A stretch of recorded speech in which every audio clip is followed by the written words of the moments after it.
যে ছেলে এখনো পড়াশোনা করছে, মেয়ে এখনো পড়াশোনা করছে, এখনো বিয়ে আপনি দিতে চাচ্ছেন না, হয়তো মাত্র তার বয়স 19, 20, 21, 22, ঠিক আছে, আরো পরে বিয়ে দিবেন, সে চাকরি বাকরি করুক, মহরের ব্যবস্থা করুক, ভালো কথা।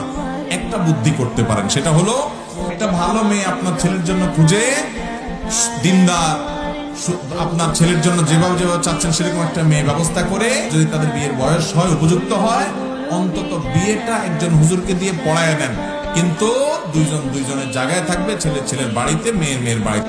উঠি কি বলে এটাকে আপনাদের এলাকায়? উঠায় নিয়ে আসাটা কি বলে? উঠায় আনা। এই উঠায় আনা, ঠিক আছে, 5 বছর, 3 বছর, 4 বছর পরে ছেলে বাবা চাকরি করলে তখন হবে, তার আগে বিয়েটা হয়ে থাকুক, তাহলে এরা মেসেজ আদান প্রদান করবে, এরা যোগাযোগ করবে, কথাবার্তা বলবে, সেগুলা ওই অজাগায় না করে জায়গা মতো হবে। তাহলে পোলাপান এমনি আকাম কুকাম করার চাইতে সে তার বৈধ স্ত্রীর সাথে সম্পর্ক রাখলো, তবে হ্যাঁ, স্বামী স্ত্রী সুলভ তারা একসাথে থাকা, উঠায় আনা, সেটা আপনারা তাদের যখন উপার্জন হবে সেটা করলেন। কমপক্ষে এতটুকু যদি করেন, তাহলে পোলাপান অন্তত হারাম থেকে বেঁচে যাবে।